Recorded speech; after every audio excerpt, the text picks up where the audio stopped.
Hello IGNOU point, कैसे हैं आप सब। आई होप आप सब अच्छे होंगे। So we are back with another explanation video of assignment BEGS 183 for 2023 and 2024 session. So here are three sections, section A, section B and section C. Okay, so let's get started. Question 1. Explain with suitable example the term homophones and homographs. Homophones are words, pronouns alike but different in meaning or derivation or spelling.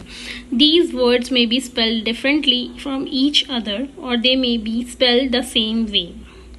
Homophones are words that sound similar to another word but have different spelling and meanings. Understanding homophones can help you in building your vocabulary. Only if you learn the spelling and meaning of the homophones will you be able to use them correctly. Example: beer, bear; sea, board, board. Homographs are words that are spelled alike but are different in meaning or derivations or pronunciation. Sometimes these words sound different and sometimes these words sound the same. The word homograph has been derived from the Greek word homos graphos, which means having the same written form as another. In simple terms, homographs are those words that have the same spelling but completely different meanings.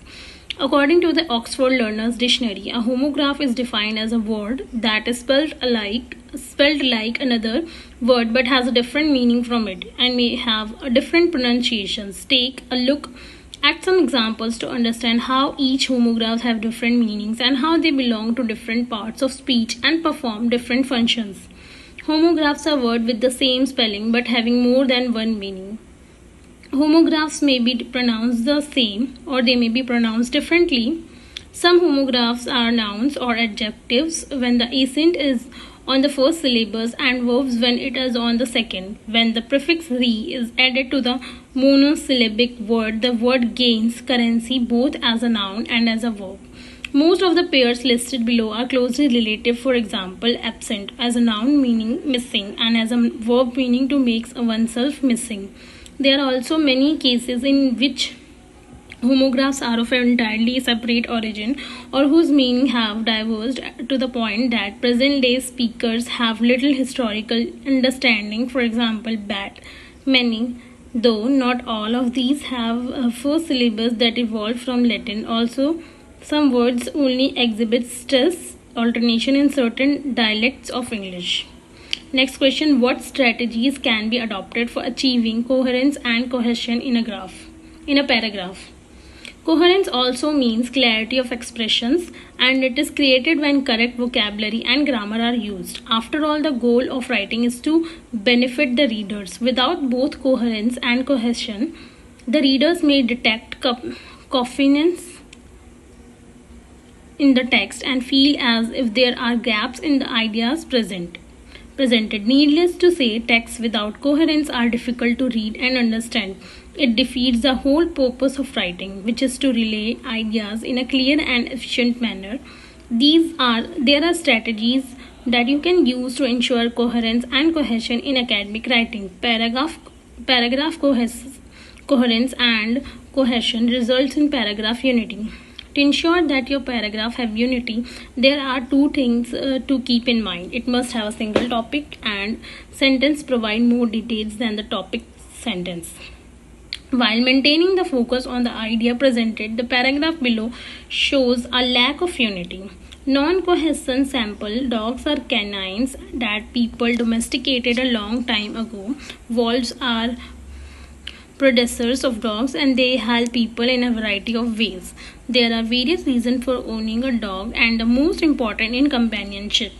Cohesion sample: dogs are canines that people domesticated a long time ago, primarily for particular reason. Even though dogs descended from wolves, they are tame and can be kept in a household.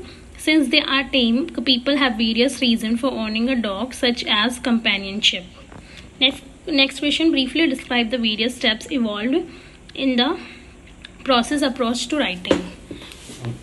Step 1: pre-writing, coming up with the topic. Second step: planning and outlining. Writing a first draft, third step. And the fourth step is redrafting and revising. Evaluating the first draft, it can be difficult to look objectively at your own writing. Your perspective might be positively or negatively based, especially if you try to assess your work shortly after finishing it.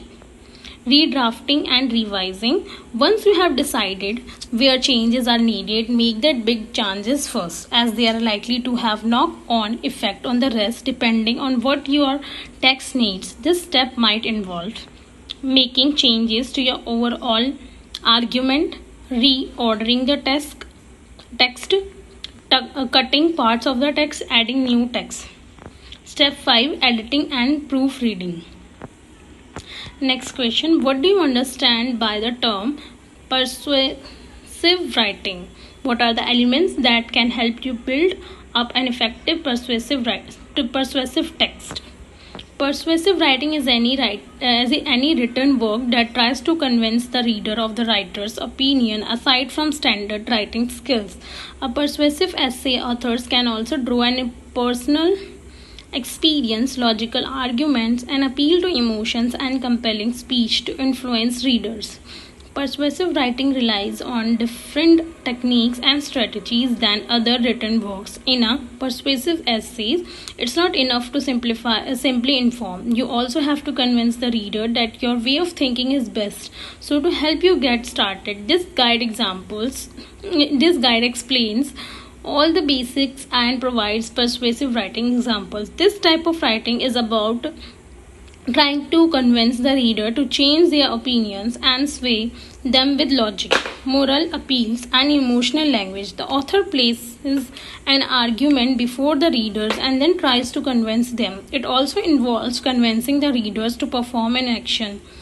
Effective persuasion in the written form is accomplished through a combination of clearly expressed position that is supported by various examples and evidence. The elements that can build an effective persuasive paragraph are the following: establishing facts to support an argument, clarifying relevant values for the readers, sequencing the facts and values, forming and stating conclusions, persuading readers that conclusions are based upon facts and shared values, having the confidence to persuade. Strategies to write persuasive writing are using repetitions, using metaphors, analogies, smileys to relate writing to something that the reader can relate to so that acceptance is immediate, using a story or anecdote to make readers understand your point of view, addressing objections, quoting famous people, using theoretical questions, using predictions or question in conclusion so that readers' thinking is activated. Next question, explain the term paraphrase, precise, and summary, and show how they differ from each other. The phrase is to rewrite something using different words without changing the original meaning. This is what is usually meant by phrase in your own words. The paraphrase is usually clearer and more easily understood than the original and is usually similar to length to the original. The purpose of paraphrase is to convey the meaning of the original message, and in doing so to prove that we have understood the passage well enough to restate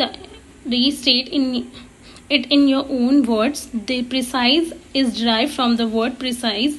The precise usually reduce the length of the original passage by at least 2/3. Every important idea must be retained preferably in the order in which it appears in the original. A summary is much shorter than the original text and communicates the main idea of the text and supporting point written again in one's own words. The summary should give someone who has not read the original a clear and accurate overview of the text. Writing a summary there. Section B, answer the following in around 150 words. Question 1. What strategies should you adopt to become a critical reader? Develop critical reading along with critical thinking. At least once a day, resolve to read something that attempts to argue for against a cause. Then spend some time to answer basic question: what is the issue and why it is being discussed? What is this author advocating for? How do they justify their stance on this topic. Are these good reasons why or why not for reading material? Write the New York Times opinion pages. Lay your thoughts out. Read up the logical theory. Remember to think actively. Be a skeptic, not a cynic. Above all the else, be open to new ideas.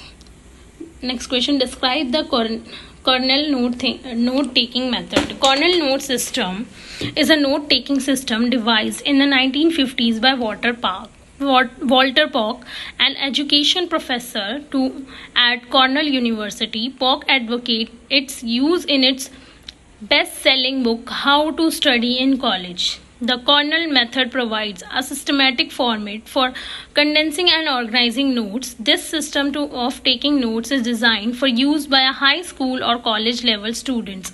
There are several ways of taking notes, but one of the most common is the two-column note style. The student divides the paper into two columns. The note-taking column is twice in the size of question keyword column, which is on the left. The student leaves open 5 to 7 lines or about 2 inches at the bottom of the page. Notes from a lecture or text are written in the note-taking column. Notes usually consist of the main ideas of the text or lecture, and longer ideas are prefaced. Long sentences are avoided. Symbols or abbreviation are used instead. To assist with future review, relevant question or keywords are written in the left-hand keywords column. These notes can be taken from any source of information such as fiction books, DVDs, lectures, or textbooks, etc. When reviewing the material, the student can cover the note-taking column while answering the question keywords in the keyword or Q column. The student is encouraged to reflect on the material and review the notes regularly. Briefly describe the 3 major types of study skills and show how they help us to become a better learner. Study skills may be defined as skills which help learners to study more efficiently. Gathering skills. These skills enable learners to identify and locate relevant information. These skills include reference skills and sub-skills of reading, scanning, and skimming. Together they equip the learner with the tools to find sources of information. Reference skills can be further subdivided according to the material to be consulted in the following: use of dictionary, thesaurus, use of library. Reference skills: use of dictionary, thesaurus, etc. As we know, a very important source of information in ESL teaching learning situation in the dictionary. Most of our learners use a bilingual dictionary and consult the dictionary when they encounter a problem with the meaning of a word. The use of dictionary just to check the meaning is a valid use, but also one of the many uses a dictionary can be put. A good monolingual dictionary of English for learners is a most invaluable source of information regarding the knowledge of a word, which involves pronunciation, spelling, meaning, grammar, collocations, idiomatic expressions, associations. Skimming and scanning. The reference skills have to be complemented by training in skimming and scanning, the two sub-skills of reading, which require a different reading style and speed dictated by one's purpose in reading. Let us again understand what we mean by skimming and scanning. Skimming involves searching for the main ideas of a text by reading the first and last paragraphs or by looking for the topic sentences in each paragraph. Nothing other organizational clues such as semantic markers or summarize used by the author. Skimming does not require reading each and every word of the text, because the purpose of the reading is looking for the main drift to the text. Next question. What aspect of format, structure, etiquettes, and language should be considered while writing an official email? Write an official email to the head of your institution, keeping all these aspects in mind. Structure. The structure of an email is also known as the body of the message. It may be very similar to that of an information formal letter. The essential part of the message body are greeting. Many people do not use greetings, salutations in an email in informal letters. It is advisable to use words like hi, hello, dear, followed by the receiver's first name. Dear can also be used in a formal letters body This is the main body of the letter. It includes a message that the sender wants to tell the receivers. It is often developed into paragraphs or short points. Closing. There are three sub-parts of the closing of an email, namely pre-closing, closing, and identification. The pre-closing and the closing must correspond with the degree of intimacy with the receiver. And identification is necessary because at times the sender's email ID does not reveal his/her name and the receiver might mistake the mail for spam or junk mail. Etiquette in email. In any mode of communication, certain code of conduct has to be maintained. Since email has now emerged as a popular and powerful tool for communication, one must observe etiquette while using it. The following are some pointers for informal emails. Summarize your message in the subject line. Keep your message precise and focused. Avoid using all capital letters, uppercase. Use of capital letter is an equivalent of shouting. Do not write anything you would not like to say in public. These mails can be forwarded easily and hence may put you in an embarrassing situations. You can use a smiley or emoticons to make sure that your statement or comment is not misunderstood. Only in informal mails. Do not send or even respond to chain letters. Abbreviation usage is quite widespread with email. To save keystrokes, users have traded clarity for confusion. Some of the more common abbreviations are listed in the table below. Please do not use these in informal mails. Section C. Third. Write a paragraph of about 150 words on the topic given below. Underline the topic sentence after writing the paragraph. The importance of good communication skills in the workplace. Good communication in the workplace ensures employees have the information they need to perform well, builds a positive work environment, and eliminates inefficiencies. Effective communication should accurately convey information while maintaining or improving human relationship. Workplace communication is the exchange of information between employees in a work environment. This includes face-to-face conversations, emails, chat, message, video conferencing, phone calls, and other methods used to convey information in the workplace. Non-verbal communication like eye contact, body language, and tone of voice are also important aspects of workplace communication. Team building. Give everyone a voice. Innovation, growth, strong management. Write a well-developed composition on the topic given below, coping with the challenges posed by climate change at the global level. Your composition should have a clear introduction, body, and conclusion. Introduction. Climate changes affects all regions around the world. Polar ice shields are melting and the sea is rising. In some regions, extreme weather events and rainfall are becoming more common, while others are experiencing more extreme heat waves and droughts. We need climate action now, or these impacts will only intensify. Climate changes in a very serious threat and its consequences impact many different aspects of our life: body, temperature, droughts and wildfires, biodiversity, impact on education, tourism, employment. Conclusion. Climate variability includes all the variation in the climate that lasts longer than individual weather events, whereas the term climate changes only refers to those variations that persist for a longer period of time, typically decades or more. Climate changes may refer to any times in Earth's history, but the term is now commonly used to describe contemporary climate change. Since the Industrial Revolution, the climate has increasingly been affected by human activities. So यहाँ हमारा assignment खत्म होता है. If you have any query related to this PDF, you can contact us on our given number in the description box. Thank you.